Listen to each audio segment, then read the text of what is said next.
Hello students, welcome back. Let us continue with chapter 8 quadrilaterals. We will take a look at the solved examples on page 149 which are based on the midpoint theorem as well as its converse.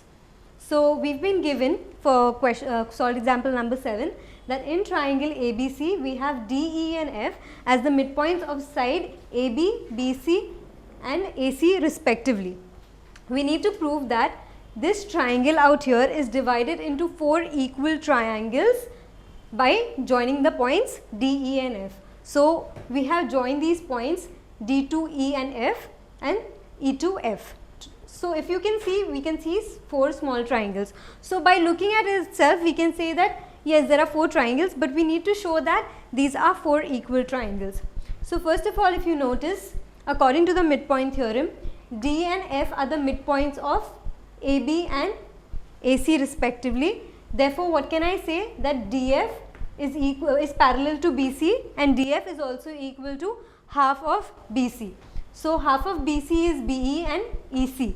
They are marked with 3 lines. So, I will mark these also with 3 dashes out here. Similarly, I have F and E as midpoints of AC and BC respectively. Therefore, F according to the midpoint theorem, again I have FE parallel to AB and also FE is half of AB. Therefore, I will mark this also with a single dash because half of AB is AD and DB, right, because D is the midpoint of AB. Similarly, now over here for my if you take a look at this section out here, D and E are midpoints of AB and BC respectively. Therefore, DE is going to be parallel to AC and DE is also going to be half of AC, which is it is going to be equal to AF and FC. So, I will mark it with double dashes. So, let us also go ahead and mark the parallel sides. We just proved that DF is parallel to BC. We have EF parallel to AB and we also have DE parallel to AC, right. So, if you notice the quadrilaterals, DBEF, you can say that it is a parallelogram because see the opposite sides are parallel to each other. Even for this, so the common triangle for our quadrilaterals are going to be your triangle DFE. So, let us take a look at this quadrilateral DFCE. We have the opposite sides parallel, right. Therefore, this is a quadrilateral again, and also in my quadrilateral ADEF I have these 2 parallel as well as these 2 parallel. So, we have 3 quadrilaterals out here. Let us write this first. So, I will say D and F are the midpoints of AB and AC respectively. This is given. Therefore, what can I say? Therefore, DF, or let us just write for all the points together. Let us mark this as 1. Then I have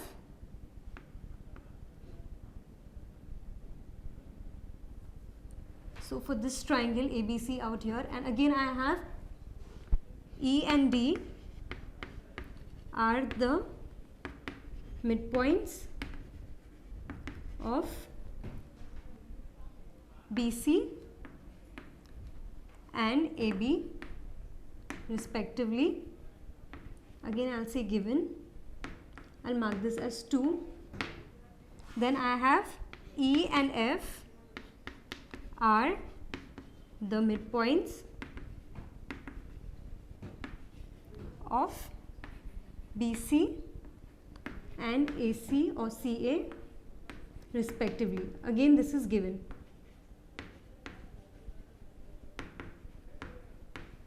Therefore, what can I say? I can say that DF is parallel to BC. Also, I can say DF is equal to half of BC, right. For here, ED is parallel to AC and ED is equal to half of AC. Similarly, I have EF parallel to AB, and EF is equal to half of AB, and all these are according to the midpoint theorem.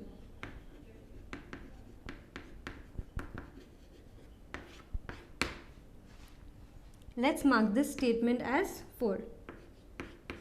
All these 3 statements as a part of your equation 4. Therefore, now if you notice your quadrilaterals, what we are going to do is we are going to take one quadrilateral at a time by keeping this center quadrilateral common amongst all of them. So, I will say in quadrilateral DFBE, what do I have? I have DF parallel to BC, which implies DF is parallel to BE, correct? As well as, let's mark this as, first of all I'll take this from 4.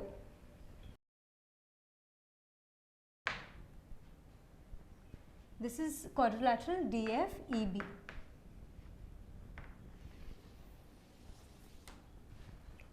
So from 4, and here, because see, now this is BC.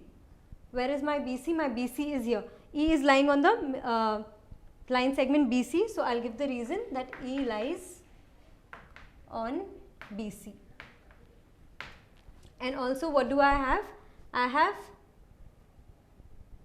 EF parallel to AB. Again from 4.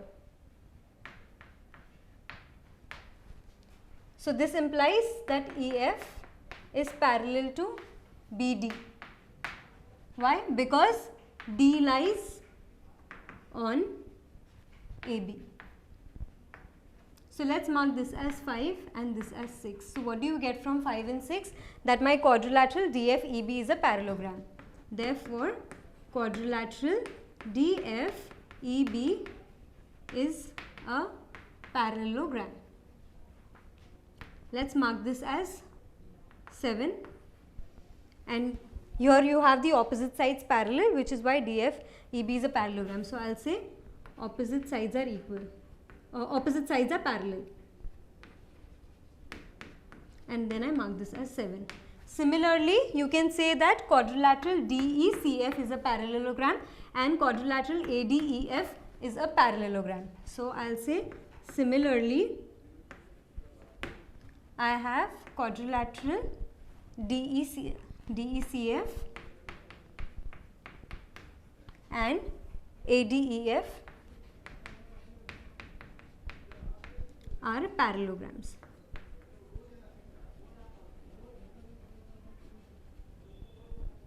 Let's mark this as 8.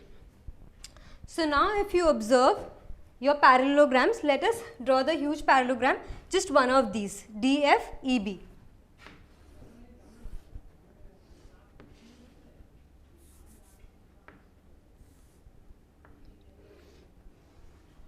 So my parallelogram DFEB, and I have this diagonal E out here. Let's see the markings over here. First of all, we know that this is a parallelogram. Now this is 3 dash out here, 3 dash out here. This is one single dash, there double dash over here, and C. So what can you say about the triangles in this parallelogram? The two triangles DBE and FED. One second, DBE and EFD. One moment, DBE and EF.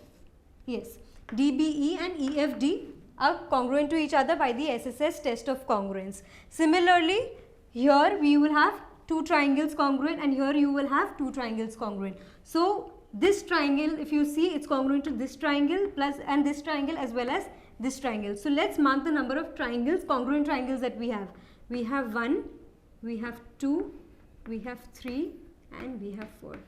and all these triangles are congruent to each other. Therefore, what can I say? That my triangle ABC is divided into 4 equal triangles. So, let's go ahead and write the proof for the remaining section. So, again I will take my triangles. In triangle DBE and triangle, so the correspondence will be DBE, so single and then triple. So, single, it would be EFD. I have what? DF is equal to, one moment, DB. DB is equal to EF. Why? They are the opposite sides of parallelogram, right? I have DE is equal to ED. Why? Common side. And again I have what? DF, sorry, BE is equal to FD. Again, opposite sides of parallelogram.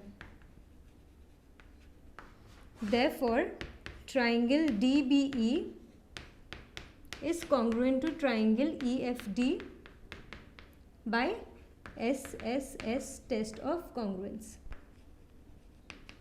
So, let's mark this as equation number 9. Similarly, I am going to take the other triangles congruent according to the parallelogram.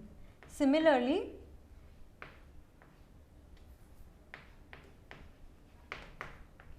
in quadrilateral or in parallelogram, so which other parallelogram I am going to take? I am going to take DECF. DECF, I have the triangles congruent. So, which are my two triangles going to be? Let's draw the triangles and prove them congruent. So, I have D, E, C and F, and my diagonal is out here. So, this one is equal to this one and this one is equal to this one, and this is the common. So, which two triangles are going to be congruent? I am going to have, let's say we have EFD over here. So, I am going to take the same thing, EFD. Triangle EFD is congruent to triangle. Now, we will have to go in the similar manner. So, EFD. So, single to triple. So, again it would be FEC. Right, here correspondence is a lot of importance. That is why, since I have already taken the center triangle EFD over here, I am going to prove the other triangle congruent according to my correspondence of triangle EFD. So, for EFD I have FEC. And in parallelogram, so which is my other parallelogram? I have my parallelogram ADEF. So, ADEF. Let's draw the parallelogram and find the correspondence. So, my parallelogram looks something like this with this as my diagonal. So, A, D, E and F. And let's mark the congruent parts.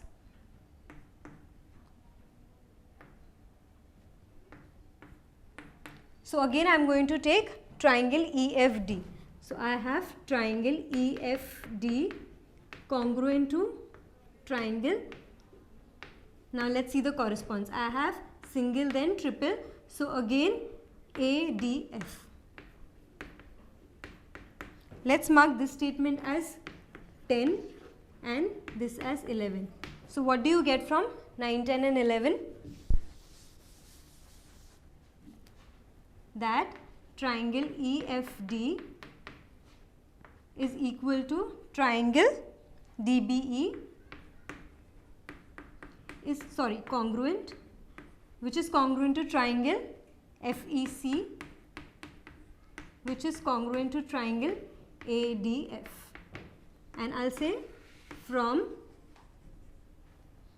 9, 10 and 11.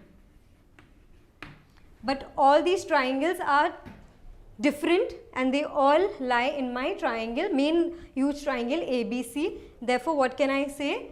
That therefore triangle ABC is divided into 4 equal triangles. So this is 4 and not 9, 4 equal triangles. By joining D, E and F, because we were able to get these triangles only by joining the line segments DF, FE and DE. So hence we have proved the solved example number 7. Let's take a look at the 8th one in the next video. Thank you.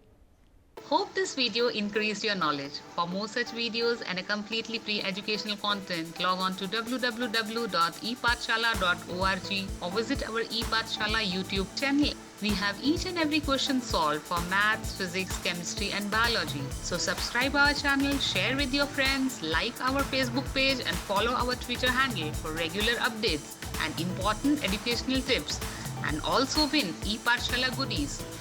So what are you waiting for? Subscribe this channel and enjoy the freedom of education.